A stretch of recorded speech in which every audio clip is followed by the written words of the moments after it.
Let start. चलिए शुरू करते हैं आज का टॉपिक जो है बेसिकली हम बात करने जा रहे हैं जो कि बेसिक्स डेफिनेशंस हैं जो हमें थर्मोडायनेमिक्स में आगे काम आएंगी, ज़रूरी है। पहला, हीट क्या है। जब भी हम हीट के बारे में पढ़ते हैं, कभी भी केमिस्ट्री हो या कहीं भी हो, तो हमें देखने को मिलता है कि हीट क्या है करके। तो हीट ज़्यादा कुछ नहीं है। अगर हम हीट को समझें तो हीट का मतलब है कि जब एनर्जी का ट्रांसफ़र, यानी कि जब एनर्जी ट्रांसफ़र होती है कहीं से सिस्टम से या सराउंडिंग में, तो जो एनर्जी ट्रांसफ़र होती है वही हीट का फॉर्म है। जब एनर्जी ट्रांसफ़र, जैसे अगर सिस्टम से एनर्जी बाहर जा रही है तो ये जो ट्रांसफ़र है ये हीट क्रिएट करेगी। तो यही हीट क्या है, basically energy transfer from system to surrounding. हम जानते हैं कि अगर हम किसी सिस्टम में काम करें तो बाहर का हिस्सा सराउंडिंग होगा, तो इस सराउंडिंग और सिस्टम को डिफ्रेंशिएट करने के लिए जो वॉल होती है उसको हम कहते हैं बाउंड्री वॉल। ये बाउंड्री वॉल है, ठीक है।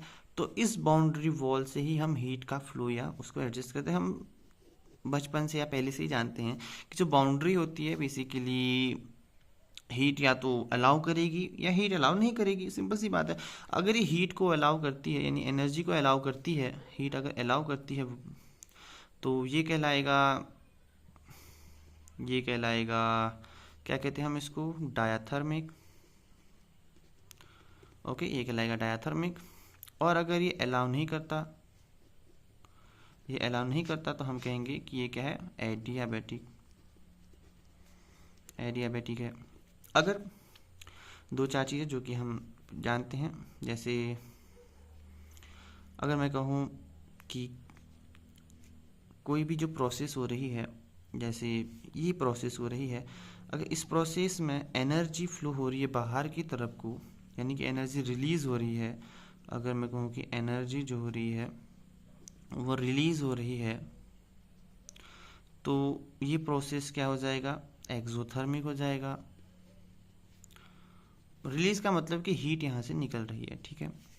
और अगर हम जानते हैं कि किसी प्रोसेस में एनर्जी की ज़रूरत पड़ रही है सराउंडिंग से, यानी कि एनर्जी जो हो रही है हमें एब्जॉर्ब हो रही है,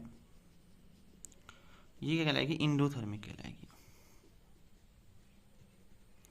कि इंडोथर्मिक प्रोसेस करें, क्योंकि हमें हीट की क्या हो रही है, ज़रूरत हो रही है कि हीट यहाँ पे हमें चाहिए, बाहर से हमें एनर्जी का ट्रांसफर चाहिए सराउंडिंग से सिस्टम की तरफ।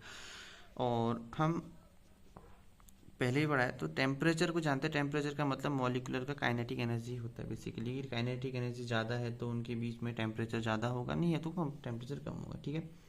ये कुछ बेसिक से फंडामेंटल थी जो शायद आपको पता होंगे, नहीं तो हमने पढ़ लिया। अब अगली क्लास में हम देखेंगे मॉलिक्यूलर का इंटरप्रिटेशन हीट एंड वर्क के साथ क्या होता है, कि मॉलिक्यूलर वे में कैसे काम करते हैं।